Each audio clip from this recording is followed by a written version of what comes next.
first time in a long time you got the label. Seems like really behind you guys, too. CMC International, independent label. God love them. How'd you hook up with them, by the way? They approached me, you know. The label that Blood and Bullets was on, the Esquire? Esquire Records. They folded, right? They folded, and, you know, I thanked them on our record, our new album, because their heart was in the right place. Just unfortunately, they just didn't have the legs to hold it up. I mean, this guy who owned that company was a fan of mine. My fans have always been there for me, and he put his everything on the line for that record. And it got us our foot in the door, but unfortunately he couldn't keep it going, and he went bankrupt. Sorry about that. Sorry about that, man. Yeah. But CMC International, after the demise of that, I was kind of up in the air. I said, you know, what am I going to do? I said, I'm really just not into going back to the majors like, you know, I don't want to name any names. I am them. Hold on, let's see the kid. You don't want to go to that. Atlantic Records, the band killer. Well, how many bands have these guys burnt out and destroyed? Just in the 3 years I worked for them. They shot the crap smacked out of them what they did with King's X. Overkill. Crimson Warrior. Overkill has been picked up by CMC International. Have they really? Yes, Bravo CMC. I didn't know Atlantic dropped them. They dropped them. Did they? Yeah, of course. You know, and you know, Saigon Kick. You know, people going, Saigon Kick, they suck. Listen, check out Saigon Kick's first record. Listen to the albums. Forget about that one stupid folk song they released, and then they didn't release. Atlantic Records jammed it out there, you know, in an attempt to capitalize on the extreme, you know, popularity.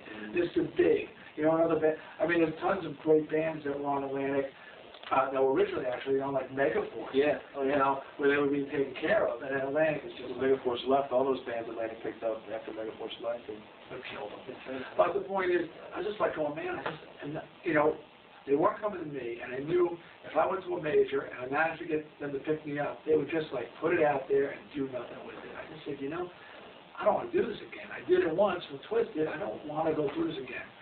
And all of a sudden along comes CMC International, and they say, hey man, we want to sign you guys, and we're ready to work it. We're ready to do it, you know. And I was one of those guys that, like, early in the night, I don't want this to sound sexist, but early in the night when a girl would come up to you, you know, early, you're out, she's all right looking, but it's early, man. It's only like 10 o'clock, and it may be somebody better. I don't want to grab the first thing that comes along, you know. So, you know, maybe I'll be back a little later on and go around the club, and 2 a.m., come up empty-handed, go looking for her. She's long gone, to quote a song. She's out of there, and you go home, you know, Mr. Friendly. So I said, you know, this time, I'm going to take that first chick. She may not be the best looking, CMC International, but damn, she's good in the smack. She really goes for it. And she digs me. She wants me. Talking about my record company. And I've been that way with everybody. The management I've gone with, Pam Rasakis, a girl, a woman that I've known for ages, used to work for my old management company, believed in me through thick and thin. The booking agency we have came to me. It's not one of the big ones, one of the little ones. They want to do it. So everybody who's involved with this project is someone who believes in it, who wants to do it. I'm not bending anybody's arms. You know, if you don't want to be part of this, get the F out. You know. How long has it been on the road? It's been about 6 weeks, and we got like another 6 weeks for the first leg. And we're going around, you know, the U.S.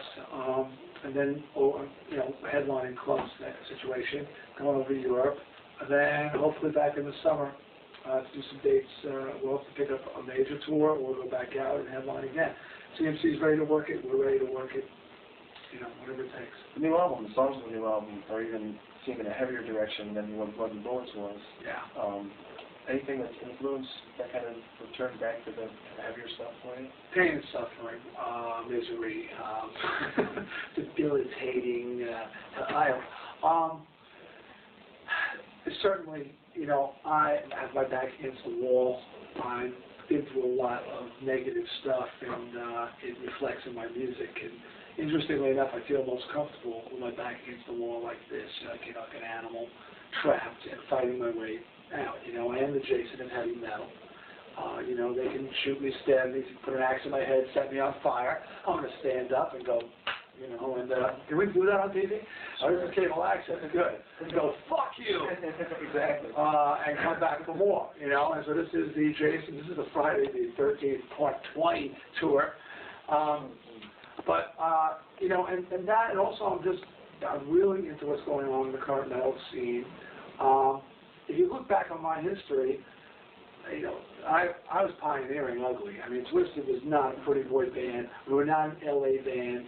We were an aggressive band, and you know, many of the new bands now, like Pantera, Prong, Biohazard, will cite Twisted as a major influence. Many of the punk bands are playing Twisted live.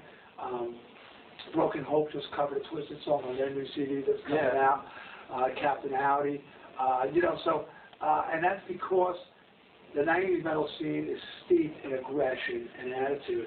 And you never saw me on stage going, woo, well, all right. You know, that wasn't me. That's Paul, by the way. And Paul and David and Vince and Steven and all the guys. Woohoo!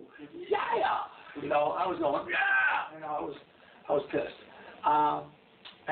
So for me, I just feel real comfortable with the anger that's being reflected in new stuff.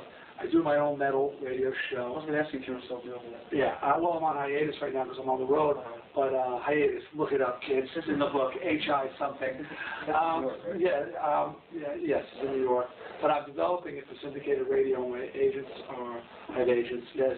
They're trying to hook me up with syndicators. FBI. To do a nationally syndicated radio show, which is what I'd like to do. Dee Snider's Metal Nation, it's called. My motto, if it ain't metal, it's crap! Anyway, as it says on my t-shirt,